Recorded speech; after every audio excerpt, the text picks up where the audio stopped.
Shalom, selamat pagi jemaat Tuhan yang saya kasihi di dalam Tuhan Yesus Kristus. Tata cara mengikuti kebaktian live streaming. Yang pertama, gunakan pakaian yang rapi, sopan, sebagaimana saudara sedang berada di gereja. Kedua, siapkan diri, duduklah yang sopan, rapi. Jangan melakukan kegiatan lain seperti makan, minum sepanjang ibadah dilaksanakan.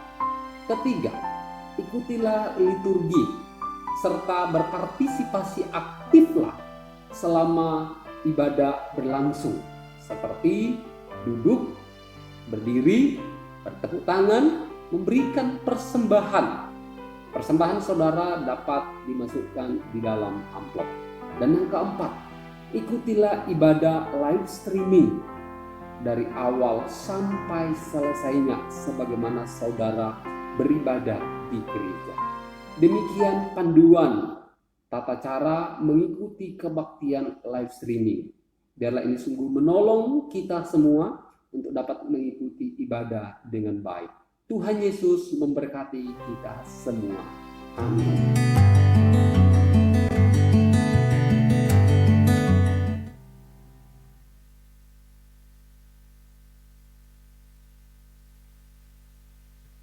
Selamat pagi jemaat Tuhan.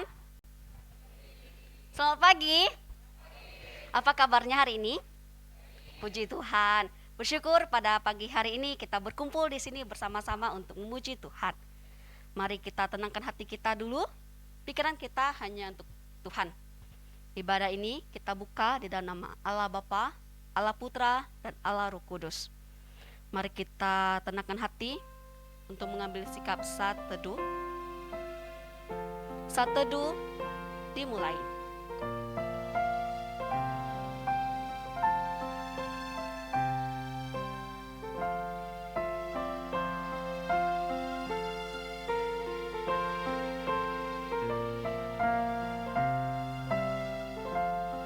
Saat teduh selesai, saya mengajak jemaat sekalian untuk bangkit berdiri. Hosana bagi anak Daud.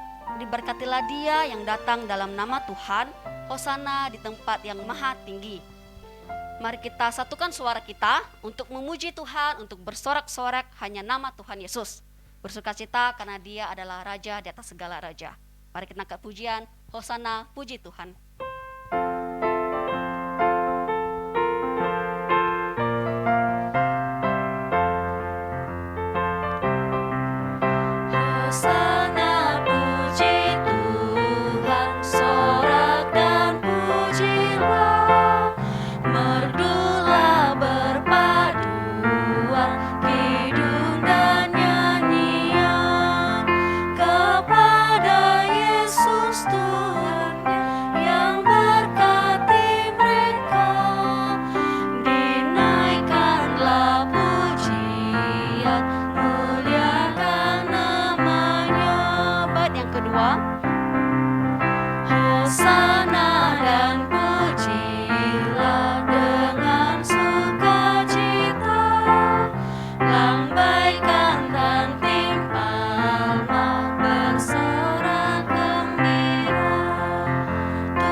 Hosana maha tinggi. Hosana maha tinggi, kami menyanyi terus. Raja atas segala raja, Tuhan Yesus Kristus.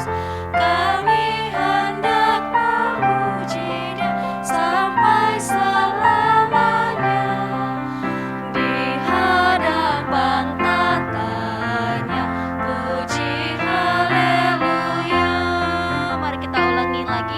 Bait yang pertama.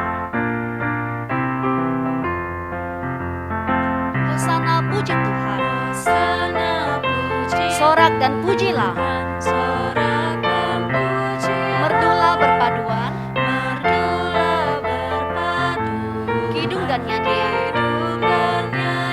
kepada Yesus Tuhannya yang berkati mereka. Dinaikkanlah pujian, muliakanlah namanya. Bait yang kedua, Hosana dan pujilah dengan sukacita. Lambaikan ranting palma, bersorak gembira. Tuhan atas semesta alam datang dengan rendah. Mari kita sambut Dia. Hosana masuklah. Untuk doa pembukaan,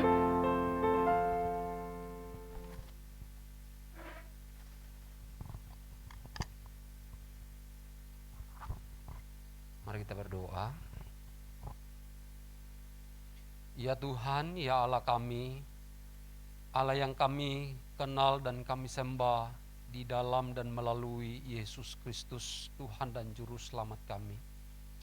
Kepadamu pada pagi minggu hari ini, kami datang bersyukur, kami datang berterima kasih, bahwasanya oleh karena kasih setiamu lah kami boleh melewati sepanjang minggu dengan berbagai aktivitas kesibukan kami. Dan jika Tuhan boleh berikan kami satu kesempatan pada hari ini kembali untuk datang di rumah-Mu untuk beribadah, sungguh hanyalah karena anugerah-Mu. Karena itu Bapa, ini diri kami ampuni di dalam segala pelanggaran dosa yang kami perbuat melawan kehendak-Mu, ampuni. Dan biarlah sungguh kiranya dengan pengampunan-Mu kami orang-orang berdosa, orang-orang yang tidak layak ini dilayakkan dan dimampukan, disanggupkan untuk boleh memuji, menyembah Engkau. Dan biarlah sungguh ibadah yang kami lakukan menjadi satu ibadah yang memperkenankan Tuhan, menjadi satu ibadah yang sungguh memuliakan Tuhan. Mari berkati ibadah kami, mari berkati puji-pujian kami, berkati doa-doa kami, berkati firman yang akan kami dengarkan, agar semua yang kami lakukan dalam ibadah ini sungguh-sungguh mendorong dan membawa kami untuk semakin mengenal Engkau Tuhan di dalam hidup kami, dan menuntun kami untuk semakin bersandar dan sungguh-sungguh semakin percaya kepada Tuhan, dan sungguh hidup kami hidup yang hanya karena percaya. Mari berkati setiap kami yang melayani, topang dan pimpin kami. Apa yang telah kami persiapkan, kami boleh memberikan yang terbaik untuk kemuliaan Tuhan dan menjadi berkat bagi jemaat-Mu. Jemaat-jemaat Tuhan yang sudah ada di dalam ruangan, hati dan pikiran mereka sungguh hanya tertuju kepada Allah, menikmati ibadah hari ini, dan sungguh setiap jemaat boleh bertumbuh di dalam iman kepadamu. Berkati jemaat yang mungkin saat ini sedang dalam perjalanan, yang sedang menuju ke gereja, Tuhan tuntun sertai mereka juga boleh tiba dan boleh bersama di tempat ini untuk beribadah. Jemaat-jemaat yang tidak bisa hadir dalam ibadah hari ini, kami tidak tahu persis apa yang menjadi hambatan, menjadi halangan mereka. Jika mereka sakit, Tuhan menolong, Tuhan menjamah, Tuhan melawat, Tuhan pulihkan. Jika mereka lalai, mereka sedang di dalam kondisi kekeringan rohani, sedang mengalami pergumulan, Tuhan Engkau tolong tuntun mereka, pimpin mereka untuk sungguh boleh melihat akan karya-karya Tuhan dalam hidup mereka, sehingga mereka pun boleh kembali diberikan gairah, semangat untuk sungguh boleh setia kepada Tuhan. Terima kasih Bapak, terima kasih. Kami sekali lagi mau serahkan rangkaian ibadah kami hari ini dari awal pertengahan sampai selesainya ke dalam tangan kuasa-Mu. Terpujilah Engkau Tuhan, di dalam nama-Mu Yesus kami berdoa, kami ucap syukur. Amin. Jemaat masih tetap berdiri. Bersama umat Allah sepanjang abad, mari kita ikrarkan pengakuan iman rasuli dalam bahasa Indonesia terlebih dahulu dan dilanjutkan dalam bahasa Mandarin.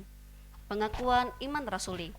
Aku percaya kepada Allah, Bapa yang Maha Kuasa, Khalik langit dan bumi, dan kepada Yesus Kristus, Anak-Nya yang tunggal Tuhan kita, yang dikandung dari Roh Kudus, lahir dari anak darah Maria, yang menderita sengsara di bawah pemerintahan Pontius Pilatus, disalibkan, mati dan dikuburkan, turun ke dalam kerajaan maut.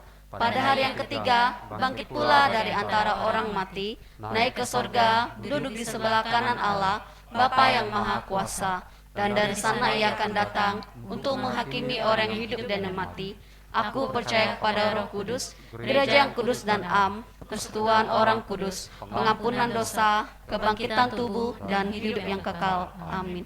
1星经，我信上帝，全能的父，创造天地的主。我信我主耶稣基督，上帝的独生子，领圣灵感愿，永同真理玛利亚所生。在本比老多所下所难，被地狱十字架，受身埋葬，将在阴间，地上天从死人中复活升天，坐在真能父上帝的右边，将来必从那里降临，审判活人死人。我信圣灵，我信神永恒的教会，我信圣徒相通，我信罪的赦免。我信上帝复活，我信永生。Amin. Jemaat Tuhan masih tetap berdiri ya, karena kita masih mau memuji Tuhan. Bersyukur karena Tuhan telah memilih kita sebagai anaknya. Karena anugerahnya kita bisa dipakai oleh Tuhan. Di mata Tuhan kita adalah sangat istimewa. Jadi marilah kita bersama-sama menjadi pekerja bagi Kristus.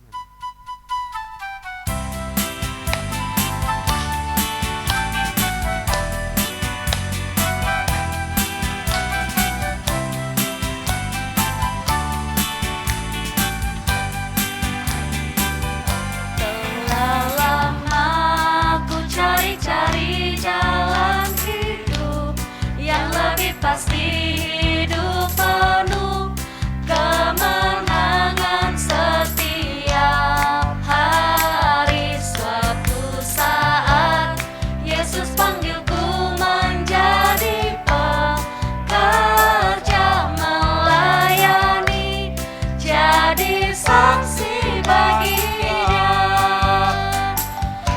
sembarang pekerja.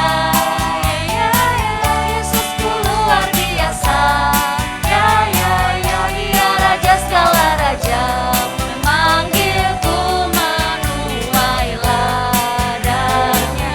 Hanya anugerah semata, aku dipakai olehnya. Sungguh amat istimewa menjadi pekerja Kristus yang mulia. Penuh semangat kita angkat pujian sekali lagi, menyadari bahwa Tuhan itu baik kepada kita semua, menjadikan kita alat Dia.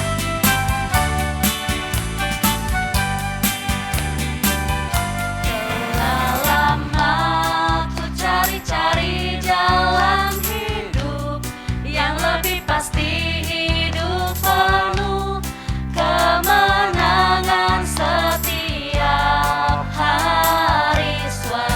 Saat Yesus panggilku menjadi pekerja melayani, jadi saksi bagi. Bukan sembarang pekerja, bukan sembarang pekerja. Yesusku luar biasa.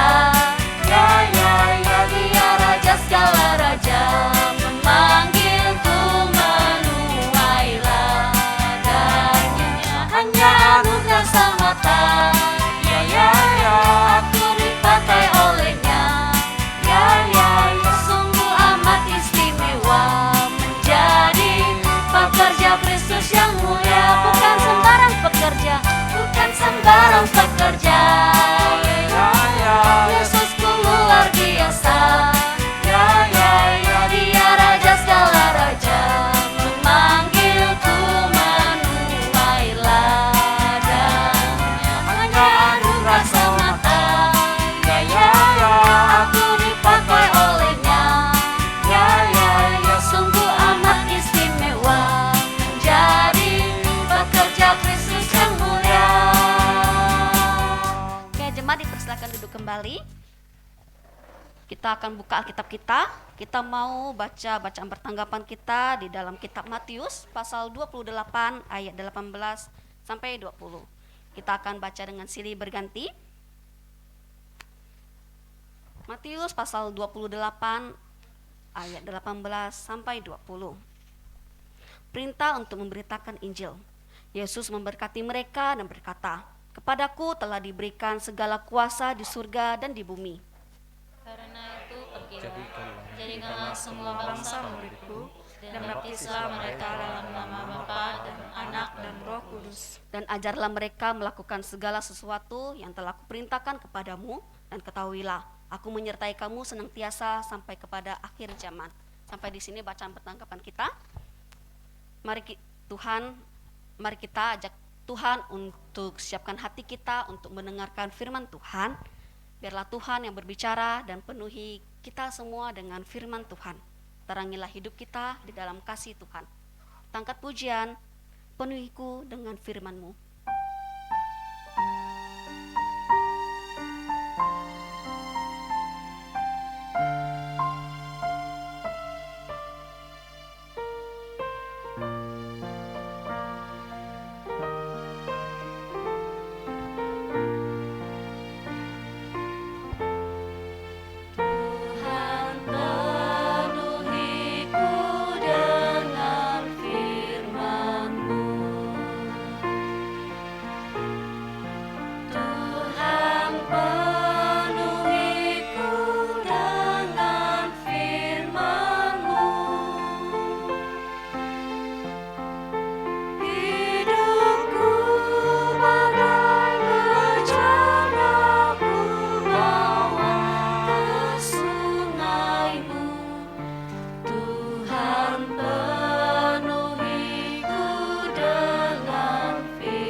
Tuhan, penuhilah hati kami dengan firman Tuhan yang terus ada di hidup kami.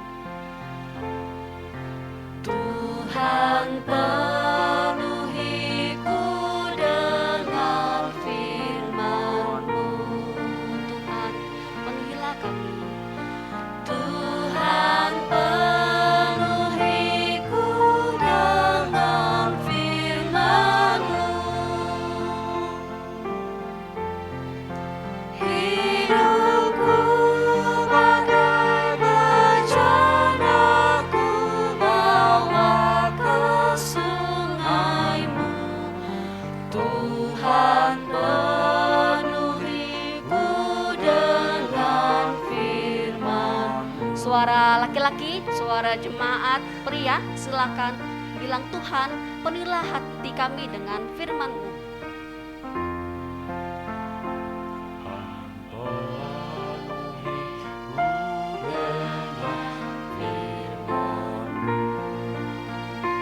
Hati yang sungguh. Tuhan, penuhiku dengan firman-Mu. Berharap penuh pada Tuhan. Hidupku bagai bejana, ku bawa ke sungai-Mu. Tuhan, penuhiku dengan firman-Mu. Yang wanita, yang perempuan, kita kita juga berkata, Tuhan penuhilah hidup kami dengan firman-Mu.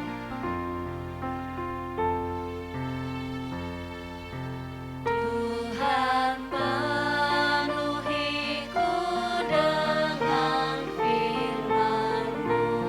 Kita amini di hati kita. Tuhan penuhiku dengan firman-Mu. Hidupku bagai berjalan ku bawa ke sungai-Mu. Tuhan penuhiku dengan firman-Mu. Mari kita bersatu suara kepada Tuhan. Tuhan penuhilah hati kami untuk mendengarkan firman Tuhan, apa yang Tuhan mau. Kita sekali lagi. Tuhan penuhiku dengan firman-Mu. Ini Tuhan kami. Tuhan penuhiku dengan firman-Mu. Hidupku bagai berjalan ku bawa ke sungai-Mu. Tuhan penuhiku dengan firman-Mu. Mari kita mengamininya. Bersilakan.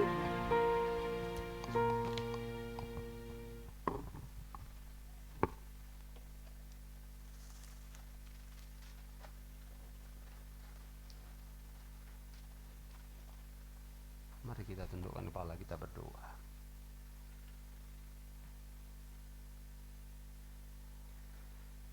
Kami membutuhkan firman-Mu memenuhi kami, sebab dari firman-Mu kami dituntun, dari firman-Mu kami diarahkan, dari firman-Mu kami dibimbing untuk semakin dalam mengenal Engkau Tuhan di dalam hidup kami. Dari firman-Mu kami tahu tentang apa yang harus kami lakukan, apa yang harus kami kerjakan sebagai orang-orang yang Tuhan telah tebus melalui karya Kristus. Karena itu biarlah firman-Mu terus memenuhi hidup kami. Firman-Mu terus menopang memimpin kami, sehingga kami berjalan sungguh di dalam terang dan tuntunan daripada firman itu sendiri. Saat ini Tuhan, di dalam ibadah minggu hari ini, setelahnya kami memuji menyembah Engkau, saatnya kami mau kembali mendengarkan Tuhan berbicara kepada kami lewat firman-Mu. Kami sungguh mempersiapkan hati kami membuka diri kami untuk menerima firman-Mu. Kami mau membiarkan firman-Mu memenuhi kami di dalam ibadah minggu hari ini. Terima kasih Bapa, terima kasih hamba Tuhan yang Tuhan percayakan untuk menyampaikan firman hari ini. Oleh anugerah-Mu menuntun, membimbing, hamba-Mu boleh menyampaikan firman-Mu dengan kuat kuasa Roh Kudus. Terima kasih Bapa, berkati seluruh jemaat, siapkan hati mereka. Terima kasih, kami sambut firman-Mu dengan ucapan syukur di dalam Yesus. Amin. Ya, shalom. Ya, kita sungguh bersyukur, berterima kasih kepada Tuhan bahwasanya oleh karena kasih karunia Tuhan, oleh penyertaan pertolongannya, kita boleh melewati satu minggu dan kita boleh kembali di dalam ibadah minggu hari ini, boleh bersama-sama berkumpul memuji menyembah Tuhan, memuliakan Tuhan di dalam ibadah hari ini. Dan kita telah memuji Tuhan di dalam puji-pujian kita sebagai ungkapan rasa syukur kita kepada Allah karena pemeliharaan dan tuntunannya. Dan saatnya kita mau mempersiapkan hati kita untuk mendengarkan Tuhan berbicara kepada kita. Mari kita membuka hati kita, pikiran kita, hidup kita untuk diisi firman. Firman yang akan menuntun, membimbing kita untuk menjalani hidup yang sungguh di dalam perkenanan Allah. Oke Bapak Ibu, Saudara yang dikasihi Tuhan, sebagaimana di dalam warta minggu lalu sudah disampaikan bahwa di dalam 1 bulan ini kita akan berbicara tentang pemuridan Jadi minggu ini berbicara tentang mengapa gereja membutuhkan pemuridan, lalu kemudian minggu depan tentang apa dampak daripada pemuridan itu sendiri, lalu apakah benar kita ini adalah orang yang sudah menjadi murid Kristus atau kita hanya menjadi orang Kristen. Lalu kemudian minggu terakhir itu akan merupakan menjadi sebuah kesimpulan tentang pemuridan. Lalu kemudian pada bulan setelah Imlek, bulan 2 kemudian kita akan masuk di dalam kelompok kecil bersama-sama untuk bertumbuh, untuk lebih dalam mengenal tentang Tuhan lewat firman-Nya. Kita akan semakin lebih dekat dengan Tuhan lewat firman Tuhan. Karena itu saya rindu jemaat sekalian di dalam seri khotbah 1 bulan ini tentang pemuridan, benar-benar jemaat menangkap akan apa yang disampaikan Tuhan kepada kita. Sehingga ketika kita diajak untuk bergabung di dalam kelompok pemuridan, sungguh-sungguh kita membuka hati dan kita antusias, kita semangat untuk terlibat di dalamnya. Oke Bapak Ibu Saudara yang dikasihi Tuhan, mengapa gereja membutuhkan pemuridan? Tadi kita sudah membaca di dalam Injil Matius pasal yang ke-28. Ini sesaat sebelum Yesus naik ke surga. Di dalam ayat yang ke-18 sampai ayat yang ke-20, saya akan membaca ayat yang ke-16 sampai ayat yang ke-20 secara keseluruhan supaya lebih bisa menangkap segala apa sebenarnya firman Tuhan katakan. Demikian firman Tuhan. Dan ke-11, murid itu, karena Yudas Iskariot sudah mengkhianat ya, dan ke-11 murid itu berangkat ke Galilea, ke bukit yang telah ditunjukkan Yesus kepada mereka. Nah, ketika melihat Yesus, mereka menyembahnya, tetapi beberapa di antara ragu-ragu. Lalu kemudian Yesus mendekati mereka dan berkata, "Kepadaku telah diberikan segala kuasa di sorga dan di bumi." Ini adalah satu penegasan tentang diri Yesus. Karena itu pergilah, jadikanlah semua bangsa muridku, dan baptislah mereka dalam nama Bapa dan Anak dan Roh Kudus. Dan ajarlah mereka melakukan segala sesuatu yang telah kuperintahkan kepadamu. Dan ketahuilah aku menyertai kamu senantiasa sampai akhir zaman. Bapak Ibu Saudara yang dikasihi Tuhan, mengapa gereja membutuhkan pemuridan? Atau mengapa gereja harus melakukan pemuridan? Nah, sebelum kita menjawab pertanyaan ini, mengapa gereja membutuhkan pemuridan, mengapa gereja harus melakukan gerakan pemuridan, sebelum kita menjawab pertanyaan ini, alangkah baiknya kita melihat terlebih dahulu apa sih itu pemuridan. Jadi kita sebelum menjawab itu kita perlu tahu dulu apa sih itu pemuridan. Karena kita harus jujur dan kita harus akui bahwa di gereja kita sendiri kata pemuridan itu masih sangat baru dan masih begitu asing di pendengaran kita. Dan ini menjadi satu pergumulan gereja, menjadi satu pergumulan kita semua. Dan tentu bukan hanya gereja kita yang menjadikan pergumulan tentang gerakan pemuridan itu sendiri, tetapi juga saya percaya bahwa gereja-gereja lain bergumul tentang gerakan pemuridan atau di dalam melaksanakan akan pemuridan. Karena itu kita perlu melihat apa sih itu pemuridan. Apa sih pemuridan itu? Saya mencoba di dalam 1 minggu ini, saya mencoba membaca beberapa buku, saya melihat dan saya mengutip tulisan beberapa ahli yang secara khusus banyak berkecimpung di dalam menulis buku-buku tentang pemuridan di dalam gereja. Dan tentu ada begitu banyak orang yang menulis dan mendefinisikan, mendefinisikan dan memberikan pengertian tentang pemuridan. Ada banyak orang, ada banyak hamba-hamba Tuhan, ada banyak teolog-teolog yang membuat tentang definisi dan pengertian akan pemuridan itu. Tetapi saya hanya mengutip beberapa saja yang saya anggap ini sangat bagus di dalam mereka mendefinisikan dan di dalam mereka memberikan pengertian tentang pemuridan itu. Jadi sekali lagi ada banyak orang, ada banyak teolog, ada banyak ahli tentang pemuridan yang menulis buku. Tetapi saya hanya mengutip, hanya ada 2 yang saya kutip dan saya anggap itu bagus di dalam mendefinisikan tentang pengertian akan pemuridan itu. Jadi apa sih itu pemuridan? Menurut Edmund Chan, beliau adalah salah satu penulis buku yang banyak membahas tentang pemuridan. Di dalam salah satu bukunya yang berjudul Pemuridan Intensional yang mengubah definisi sukses di dalam pelayanan, dia berkata seperti ini. Dia mendefinisikan tentang pemuridan itu, dia berkata begini, pemuridan adalah satu proses membawa orang ke dalam hubungan yang dipulihkan dengan Allah dan membina mereka menuju kedewasaan penuh di dalam Kristus melalui rencana pertumbuhan yang intensional atau niat atau keinginan, sehingga mereka juga mampu melipat gandakan keseluruhan proses ini kepada orang lain.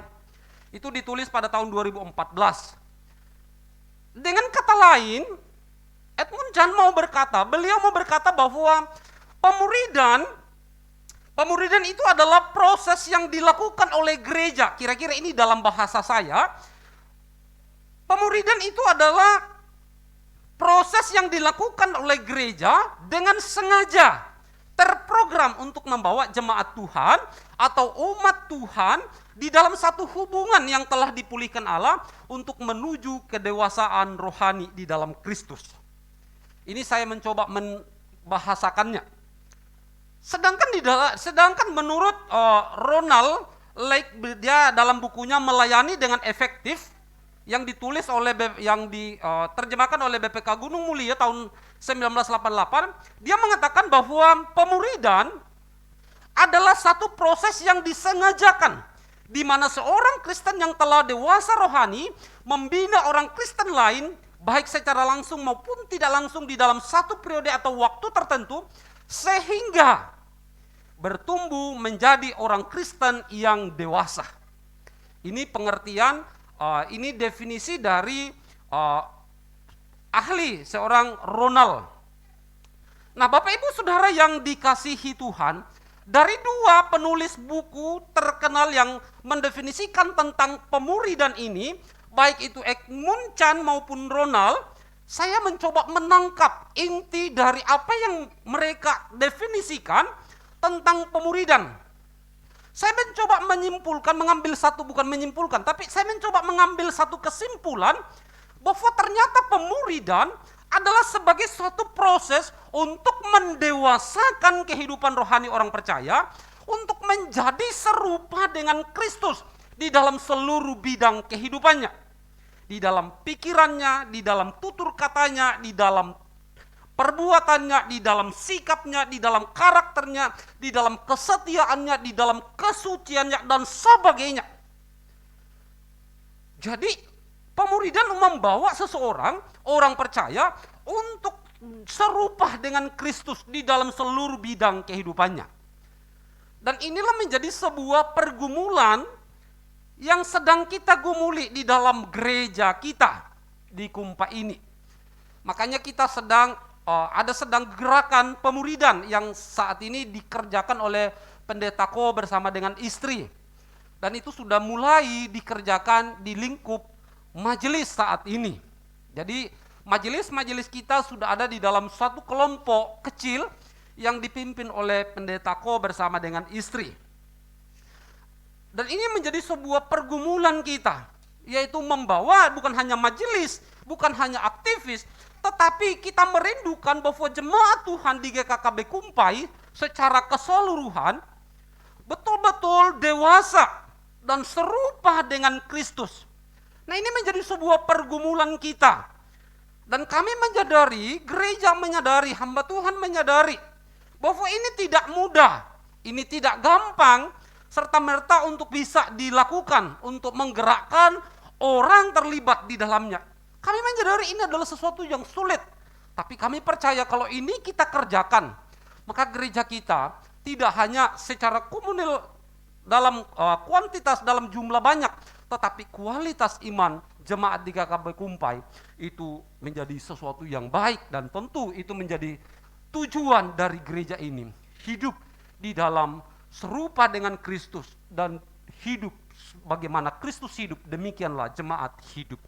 Nah, Bapak Ibu Saudara yang dikasihi Tuhan, karena itu saya sungguh berharap, saya sungguh mendorong jemaat agar gerakan pemuridan yang saat ini kita sedang gumuli bersama-sama, sungguh-sungguh jemaat Tuhan aktif dan mau terlibat di dalamnya.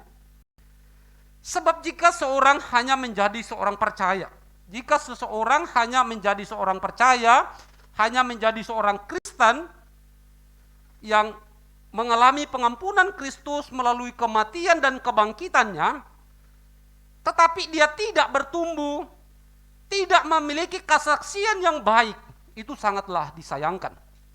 Jadi menjadi orang Kristen tidak hanya mengalami pengampunan dari Kristus melalui kematian dan kebangkitan Kristus, tidak hanya menjadi Kristen, tapi sangat disayangkan kalau seorang Kristen tidak bertumbuh. Sangat disayangkan kalau seorang Kristen tidak memiliki kesaksian yang baik. Itu sangat ironis sekali. Karena itu bagaimana jemaat bisa bertumbuh? Karena itu bagaimana jemaat bisa dewasa secara rohani? Maka haruslah mengikuti, haruslah terlibat di dalam gerakan pemuridan. Bapak Ibu Saudara yang dikasihi Tuhan, lalu kita kembali kepada pertanyaan di awal. Mengapa gereja harus membutuhkan dan harus melakukan pemuridan?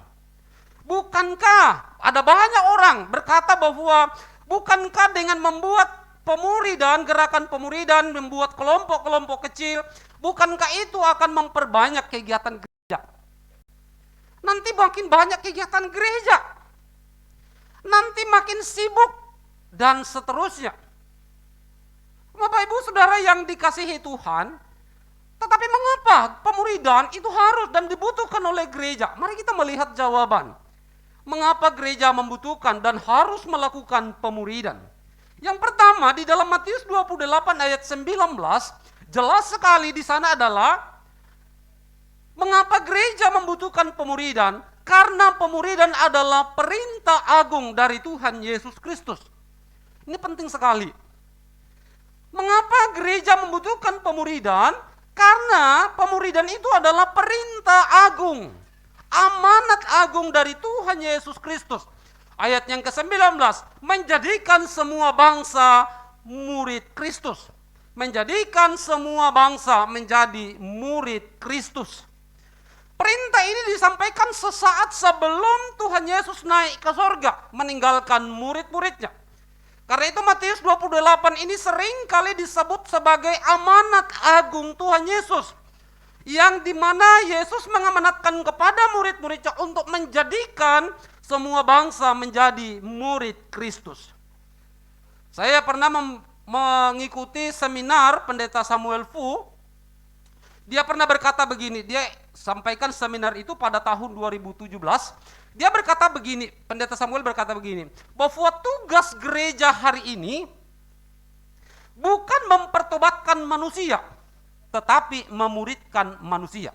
Sekali lagi pernyataan ini, dia katakan bahwa tugas gereja hari ini bukan mempertobatkan manusia, tetapi memuridkan manusia. Lebih lanjut dia berkata, apa bedanya mempertobatkan manusia dengan memuridkan? Apa bedanya? Dia berkata bahwa mempertobatkan manusia hanya membuat seseorang mengakui dosanya dan menerima Yesus Kristus sebagai Tuhan dan Juru Selamat, dan dapat mengampuni dan menghapuskan segala dosanya. Itu mempertobatkan. Sedangkan menjadi seorang murid adalah mempersiapkan seseorang untuk hidup sebagai seorang warga kerajaan Allah di dalam dunia ini. Mereka tidak hanya mengalami pengampunan dosa dan diselamatkan, jadi tidak hanya diampuni dan diselamatkan, tetapi mereka juga harus mengalami perubahan hidup, kata Pak Samuel, sehingga dapat mewujudkan kehidupan sebagai seorang warga kerajaan Allah di dalam muka bumi ini. Bapak Ibu Saudara, ini jelas sekali bahwa gereja tidak hanya mempertobatkan Apa yang dikatakan oleh beliau bahwa gereja tidak hanya mempertobatkan seseorang menjadi Kristen, tetapi memuridkan, yaitu menjadikan orang yang percaya kepada Kristus itu menjadi murid Kristus. Ada begitu banyak orang Kristen, ada begitu banyak orang yang telah bertobat, yang telah bertobat percaya Yesus sebagai Tuhan dan Juru Selamat, tetapi kehidupannya tidak ubahnya dengan orang yang tidak percaya kepada Kristus. Ada begitu banyak orang yang Kristen rajin ke gereja, tetapi tidak ada kesaksian baik di tengah keluarganya, di tengah kehidupan pekerjaannya, di tengah kehidupan bermasyarakat. Tidak ada ubahnya dengan orang-orang yang tidak mengalami Tuhan. Ada begitu banyak orang yang demikian, orang Kristen demikian. Karena itu Bapak Ibu Saudara yang dikasihi Tuhan, benarlah apa yang dikatakan oleh Pendeta Samuel, bahwa kita gereja hari ini, tugas gereja ketika kita bertolak pada apa yang Tuhan Yesus katakan, tidak hanya mempertobatkan orang, tetapi harus menjadikan orang itu menjadi murid Kristus. Sehingga ketika dia menjadi murid Kristus, di kehidupannya akan serupa dengan Kristus. Dia akan berkarakter Kristus, berpola pikirnya seperti Kristus. Dan memiliki kesaksian yang baik di tengah keluarganya, di tengah masyarakatnya, di tengah pekerjaannya dan seluruh hidupnya. Itu sungguh mencerminkan Kristus. Dan ini yang sedang kita gumuli. Tentu kita berharap, kita merindukan GKKB, anggota jemaat GKKB Kumpai. Setiap kita, muda tua sampai anak-anak, tidak hanya menjadi Kristen, tidak hanya mengalami pertobatan, kita mengatakan Yesus adalah Tuhan dan Juru Selamat, selesai. Tidak hanya sampai di situ, tetapi sungguh-sungguh jemaat Kumpai menjadi jemaat yang sungguh menjadi murid Kristus yang sungguh-sungguh. Bapak Ibu Saudara yang dikasihi Tuhan, jadi jelas mengapa gereja membutuhkan pemuridan, mengapa gereja harus melakukan pemuridan. Pertama itu karena ini adalah sebuah perintah yang mesti direspon oleh gereja untuk membawa orang percaya, membawa seseorang untuk menjadi murid Kristus. Maka gereja harus melakukan pemuridan. Jika gereja tidak melakukan pemuridan, jika gereja tidak melaksanakan amanat Tuhan Yesus ini, itu artinya gereja tidak merespon. Gereja sedang mengabaikan akan apa yang Tuhan Yesus sampaikan. Bapak Ibu Saudara yang dikasihi Tuhan, yang kedua, mengapa gereja membutuhkan atau mengapa gereja harus melakukan pemuridan? Hal yang kedua yang dapat kita dapatkan hari ini, hal yang kedua, yaitu untuk membawa jemaat atau umat Tuhan di dalam satu hubungan intim dengan Allah, yaitu satu hidup yang telah dipulihkan oleh Allah untuk menuju kedewasaan rohani di dalam Kristus. Tadi di dalam definisi Edmund Chan dia mengatakan demikian, menjadi murid yang benar. Jadi ketika kita membuat gerakan pemuridan, sedang memproses jemaat masuk di dalam sebuah hubungan yang telah dipulihkan Allah dan menuju sebuah kedewasaan rohani di dalam Kristus. Atau di dalam tema yang diberikan oleh Pendeta Ko dikatakan menjadi murid yang benar. Kita jadi mengapa pemuridan itu harus dilakukan dan itu dibutuhkan gereja supaya membawa jemaat Tuhan, membawa orang-orang yang telah menggabungkan diri di dalam satu komunitas, di dalam gereja, menjadi murid Kristus yang benar. Sekali lagi saya mengatakan bahwa ada begitu banyak orang, kalau kita mendata ada begitu banyak yang sudah menjadi Kristen, tetapi kita tidak tahu seberapa banyak orang yang sudah menjadi murid Kristus yang benar. Bukankah kita menemukan ada begitu banyak orang Kristen tetapi kesaksiannya tidak benar. Kesaksiannya tidak menunjukkan bahwa dia adalah seorang murid Kristus. Bukankah kita menemukan ada begitu banyak orang yang sudah Kristen tetapi kehidupannya orak-orakan. Bapak Ibu Saudara yang dikasihi, jadi mengapa gereja membutuhkan atau harus melakukan pemuridan? Karena tidak ada cara yang lebih efektif, Tidak ada cara yang lebih efektif untuk membawa seseorang yang percaya menuju kedewasaan rohani dalam Kristus selain di dalam pemuridan. Jadi tidak ada cara yang lebih efektif, yang lebih mumpuni membawa seseorang percaya untuk menuju kedewasaan rohani selain daripada pemuridan. Lalu dari mana kita tahu? Tuhan Yesus sendiri, Sang Guru Agung kita pun melakukan pemuridan kepada mereka yang mengikutinya, kepada mereka yang telah percaya kepadanya. Dan lebih lagi, dia mengambil 12 orang, memanggil 12 orang, di mana Yesus fokus mengajar, di mana Yesus fokus kepada mereka. Yesus memberi contoh kepada mereka, kurang lebih 3,5 tahun. Murid-murid ini kemudian pada akhirnya diutus, diubahkan, dewasa di dalam iman.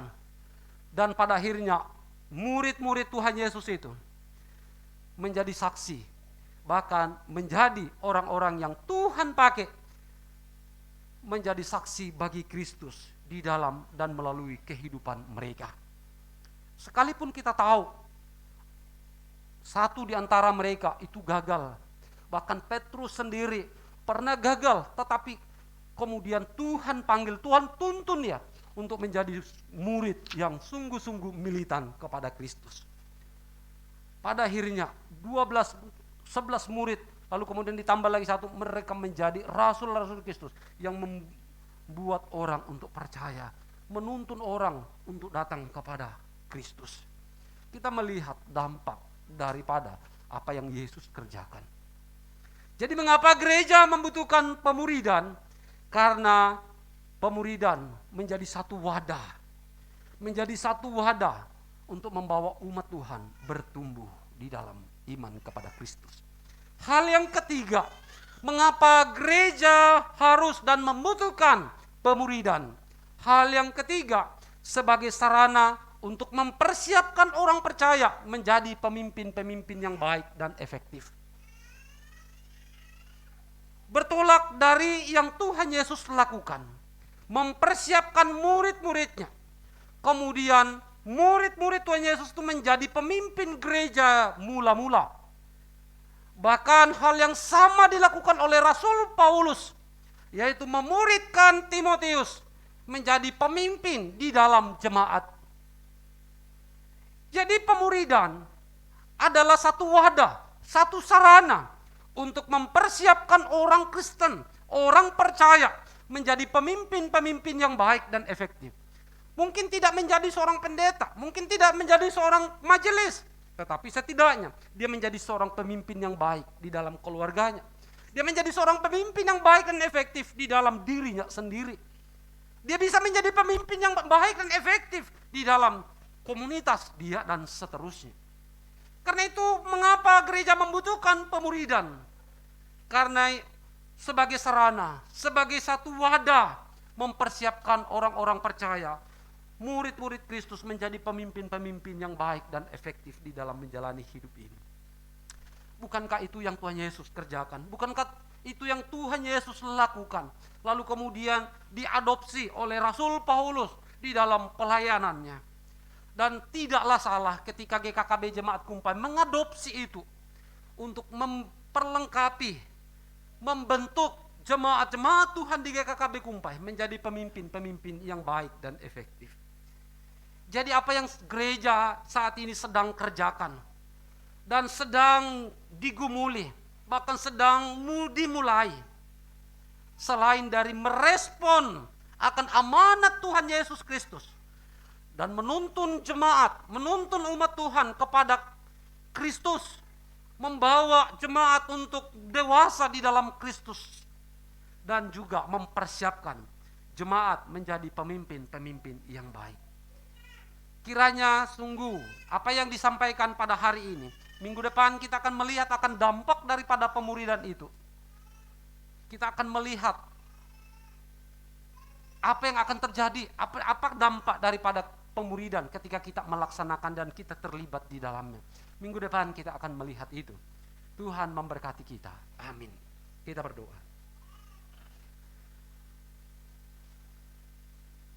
Tuhan terima kasih pengajaran firman hari ini. Secara khusus kami gerejamu bergumul untuk kami memulai gerakan pemuridan. Bukan hanya sekedar beribadah pada hari Minggu, ikut di dalam persekutuan-persekutuan, tetapi lebih intens lagi. Kami mau merespon akan amanat Tuhan.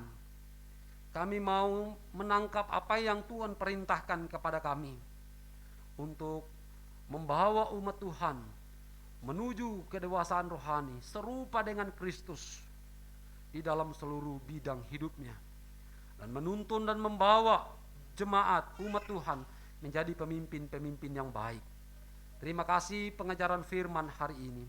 Tuhan terus boleh materaikan ini, dan biarlah sungguh jemaat menangkap apa yang hamba sampaikan ini, sehingga pada akhirnya jemaat merespon dan diberikan gairah oleh tuntunan Roh Kudus untuk menangkap setiap apa yang disampaikan, sehingga pada akhirnya setiap jemaat menjadi murid Kristus yang sungguh-sungguh di hadapan Allah.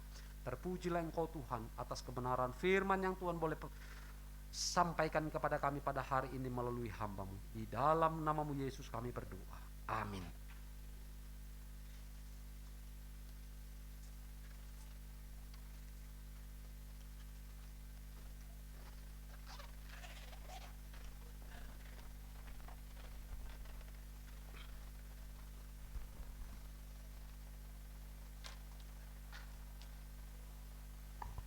Mari kita bersama-sama berjuang dan semangat di dalam pemuridan akan kita lakukan nanti ya. Amin. Tuhan tidak selalu menjanjikan kita untuk hidup jauh dari sedih, duka, atau terombang-ambing. Namun Tuhan berjanji bahwa rencana Tuhan adalah indah pada waktunya, yang terbaik untuk kita. Kita tidak bisa melihat masa depan, tetapi Tuhan bisa. Marilah kita percayakan semuanya hidup kita ke dalam Tuhan. Mari kita meresponi firman Tuhan di dalam pujian indah pada waktunya.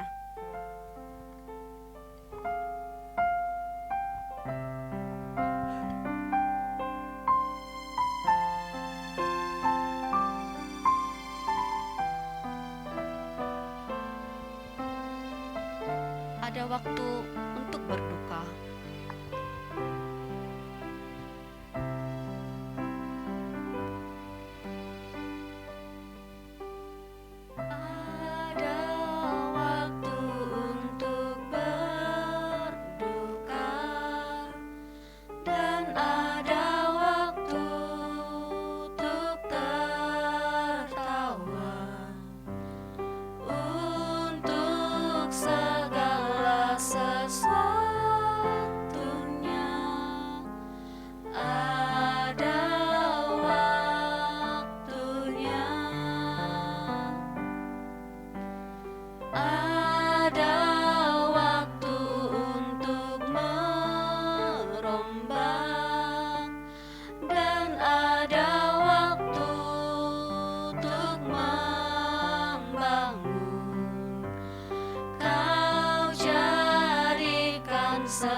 Kita akan menjalankan 2 kantong persembahan.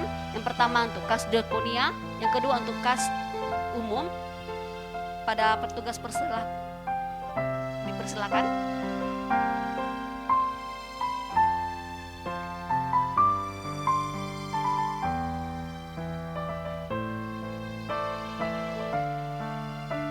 Ada waktu untuk berduka dan ada waktu untuk tertawa.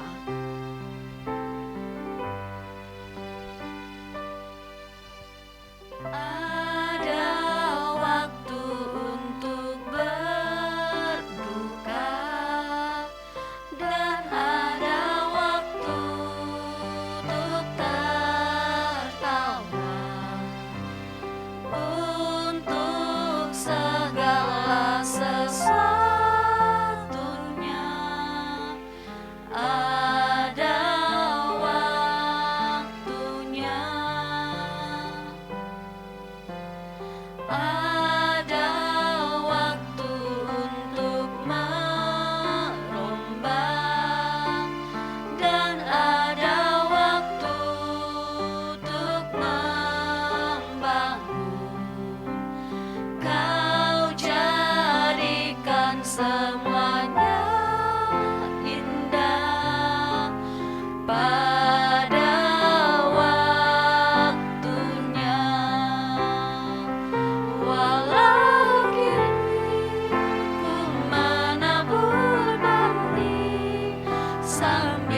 sambil bersorak-sorai.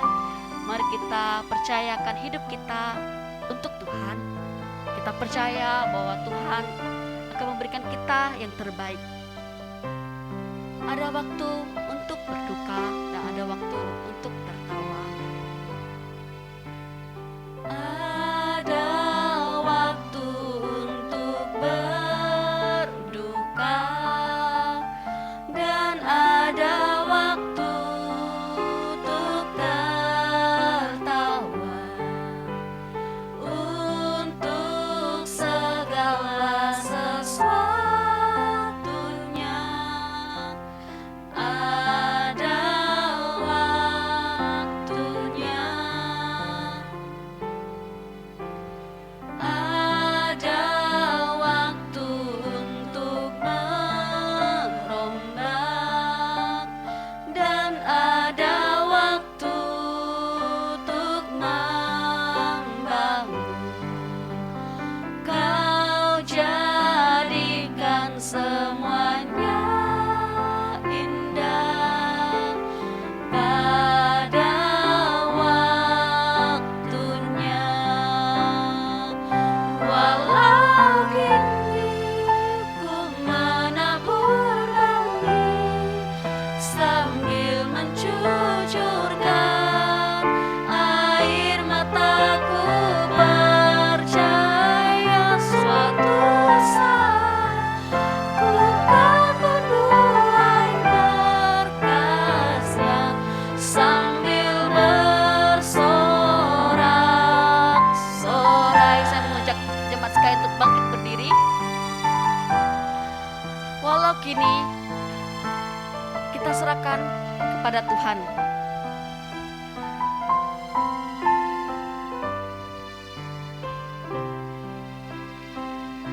Walau kini ku menabur balik sambil mencucurkan air mataku, percaya suatu saat ku kan menuai berkasnya sambil bersorak-sorai.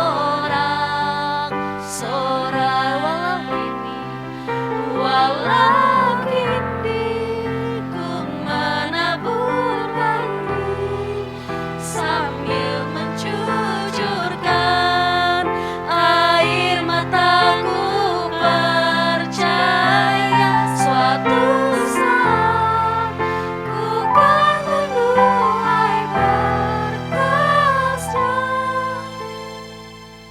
sambil bersorak-sorai Tuhan. sambil bersorak-sorai. Mari kita bersatu dalam doa. Tuhan yang kami muliakan di dalam Tuhan Yesus, kami mengucap syukur Bapa karena Engkau adalah Allah kami. Engkau mengumpulkan kami di sini bersama-sama untuk memuji Engkau, untuk mendengarkan firman Tuhan, dan kami juga telah memberikan sedikit dari apa yang telah Kau berikan Bapa. Ucapan syukur kami biarlah Engkau yang memakai untuk kerajaan Tuhan. Kami berdoa untuk hidup kami Bapa, masa depan kami serahkan hanya kepada Engkau, dan kami tahu bahwa rencanamu adalah yang terbaik untuk kami. Tuntun kami Bapa di dalam menjadi murid Tuhan yang dapat Kau pakai untuk menjadi berkat bagi lingkungan kami, lingkungan sekitar kami. Terima kasih Tuhan, kami menyerahkan waktu ibadah ini, kiranya Engkau yang sertai. Terpujilah namamu Bapa, di dalam namamu Tuhan Yesus kami berdoa dan mengucap syukur. Amin. Jemaat dipersilakan duduk kembali, untuk warta dipersilakan.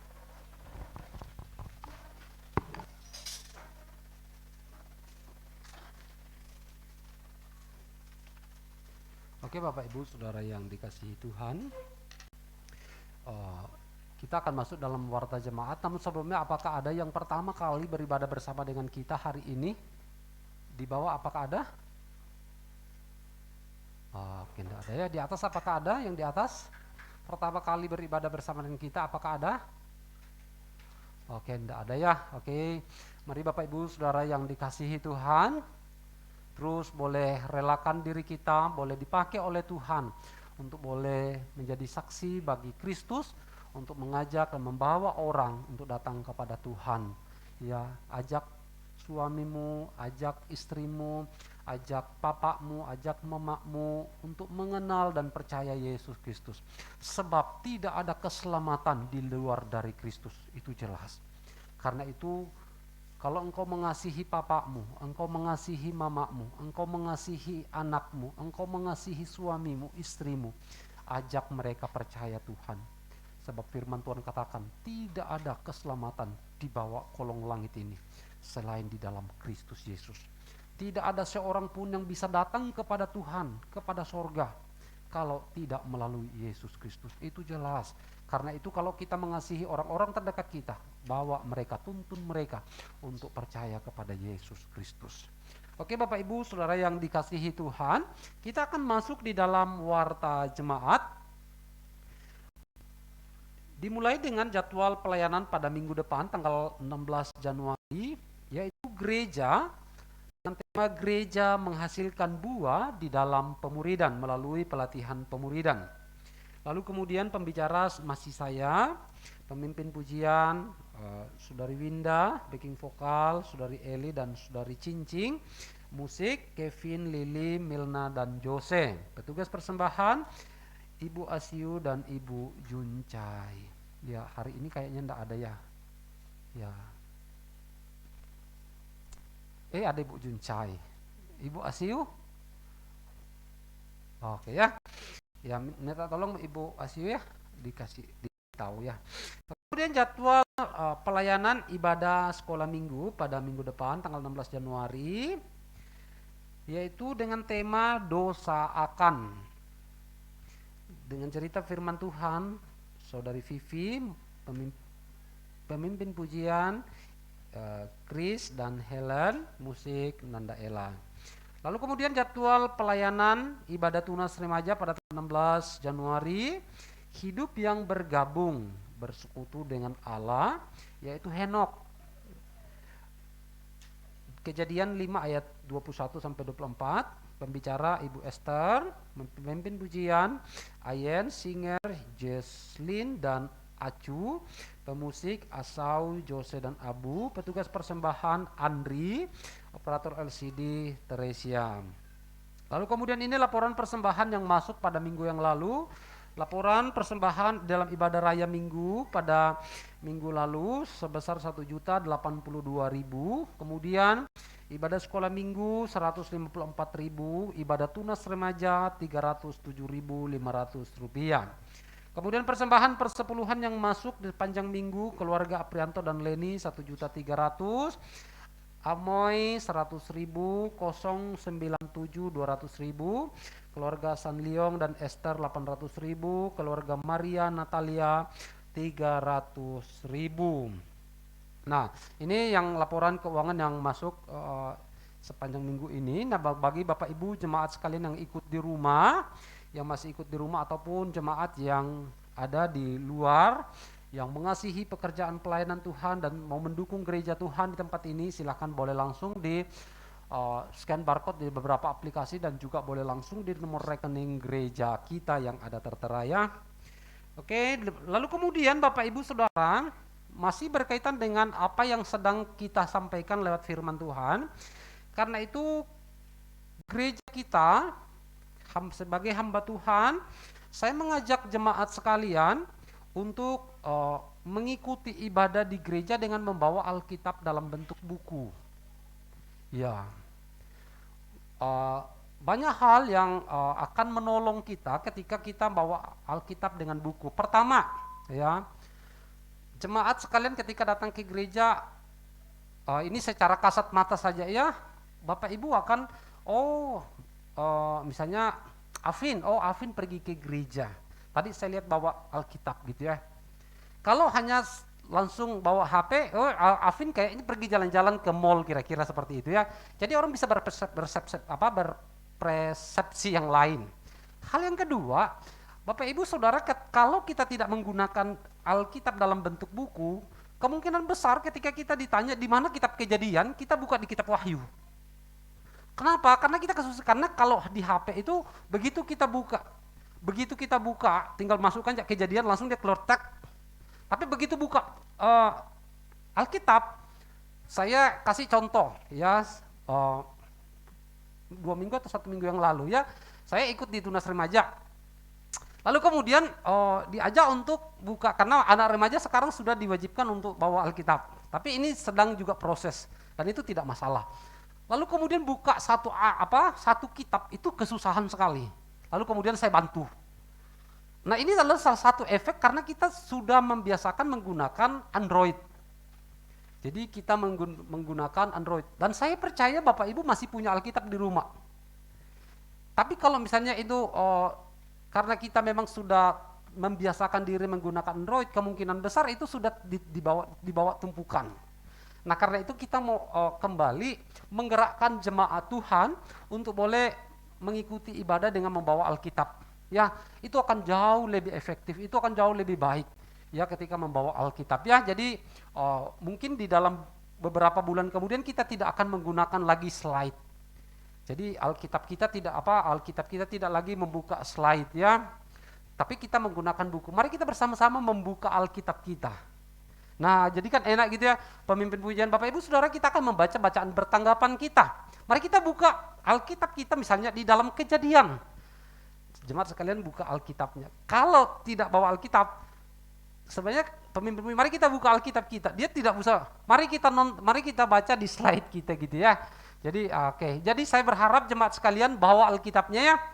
Kalau yang belum punya Alkitab ya berjuang ya, karena kita mengasihi Tuhan. Kalau perlu beli ya. Ini harganya kalau yang seperti ini mungkin sekitar 180-an. Ya, kurang lebih lah ya. Kalau yang tidak ada sampul itu sekitar 110 atau 120 kalau tidak salah ya. Yang tidak ada sampulnya, karena ini pakai sampul, jadi mungkin sekitar 170-180 ya. Saya berharap, saya mendorong jemaat punya Alkitab ini, karena nanti kalau kita di dalam kelompok kecil, di dalam pemuridan nanti, kita akan menggunakan Alkitab seperti ini ya. Jadi kita akan menggunakan Alkitab seperti ini ya. Tapi berharap banyak ya, kalau orang-orang tua beli yang besar tulisannya ya. Kalau saya ini nanti, karena ini dikasih waktu penabisan, saya nanti karena kalau sudah mulai buta, agak mulai kabur, saya beli yang besar ya. Jadi tidak perlu zoom ya, kan sudah ada langsungnya. Jadi sebenarnya Alkitab Android juga itu sebenarnya di zoom, sebenarnya itu sudah ada. Alkitab kita dalam bentuk buku itu kan ada juga tulisan besar, dia sudah di zoom duluan ya. Jadi saya berharap jemaat punya Alkitab ya, dan bawa, yang punya di rumah silahkan langsung bawa ya. Oke, lalu kemudian warta yang berikutnya adalah, karena ini sudah masuk di dalam, sebentar lagi kita akan merayakan Imlek pada tanggal 1 Februari. Nah karena itu di gereja kita bersama-sama, kita akan merayakan Imlek itu pada tanggal 6 Februari. Karena itu tanggal 1 tepatnya hari Selasa.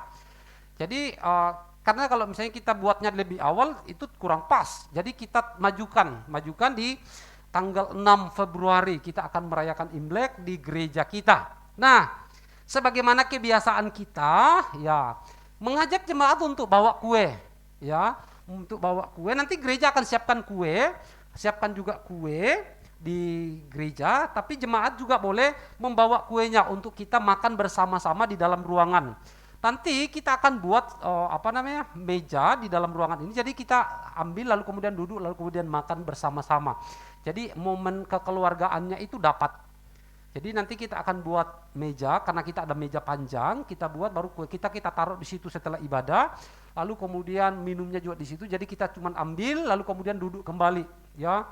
Jangan dibawa balik. Nah, kebiasaan lama ini kita biasa bawa balik karena kita masih ada tamu. Jangan dulu pikirkan tamu ya.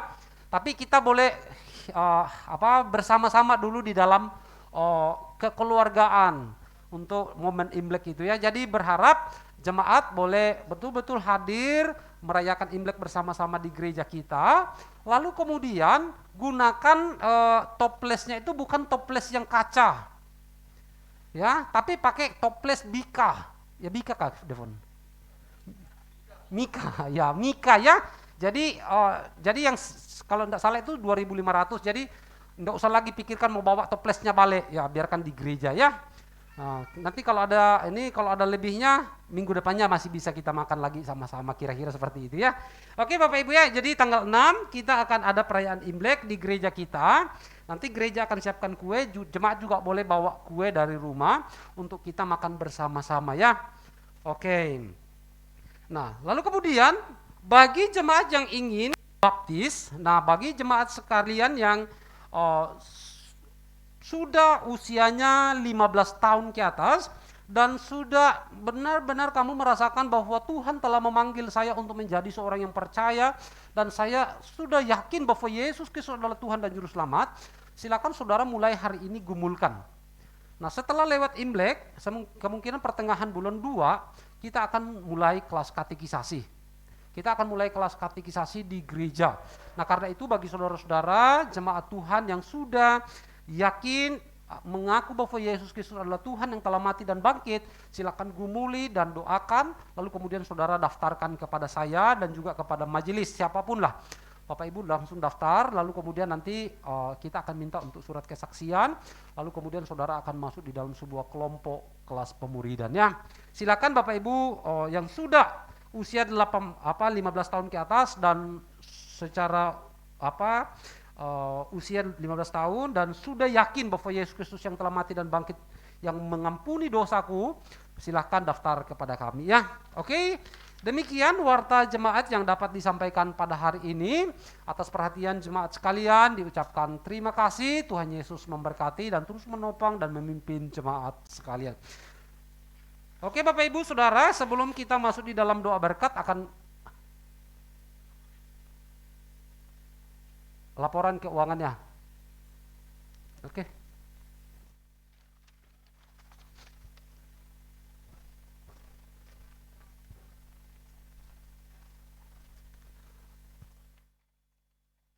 Siang saudara-saudari yang terkasih dalam Tuhan. Hari ini saya akan melaporkan laporan keuangan GKKB Jemaat Kumpai di bulan Desember 2021. Jadi saldo awal kas operasional gereja per 30 November 2021 itu ada sebesar Rp160.386.098. Nah, di bulan Desember ini kita ada penerimaan dari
pekerjaan Tuhan di tempat ini.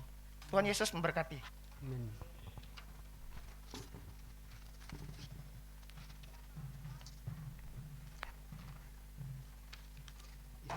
Ya, laporan Natal belum ya, jadi mungkin minggu depannya. Jadi ini tadi untuk untuk kas gereja kita ya, itu beda dengan yang Natal kemarin ya, nanti panitia Natal itu berbeda ya. Oke Bapak Ibu Saudara, kalau Bapak Ibu ada pertanyaan, silakan langsung tanya kepada bendahara kita, kepada San Leong atau kepada Acu. Silakan tanya. Kalau Bapak Ibu mau lihat rinciannya apa yang keluar, silakan sama langsung bendahara ya. Kalau Bapak Ibu pengen lihat gitu ya, atau ada sesuatu yang ganjil, bagi Bapak Ibu silakan tanya sama mereka ya. Oke Bapak Ibu Saudara yang dikasihi Tuhan, mari kita bangkit berdiri.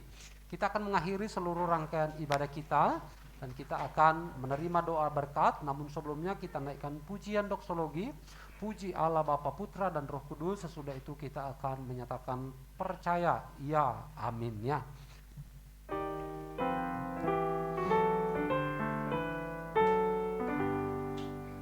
Puji Allah Bapa, Putra, puji Allah Roh Kudus, ketiganya yang esa. Pohon selamat, sumber berkat. Jemaat sekalian, arahkanlah hatimu dan terimalah berkat dari Tuhan. Kasih karunia daripada Allah Bapa kita, kasih di dalam Yesus Kristus yang olehnya kita menerima anugerah keselamatan, dan pimpinan penyertaan dari Allah Roh Kudus memimpin menyertai kita dari saat ini kekal selama-lamanya. Amin.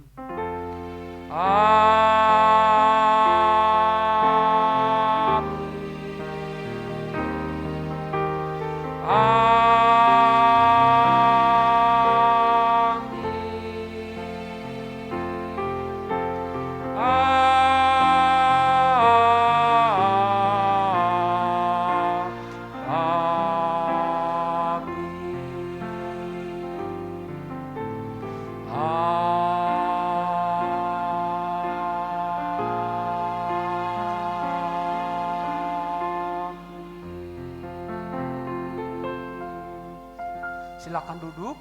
Ibadah kita selesai. Tuhan Yesus memberkati. Sampai ketemu kembali pada minggu depan. Selamat hari Minggu.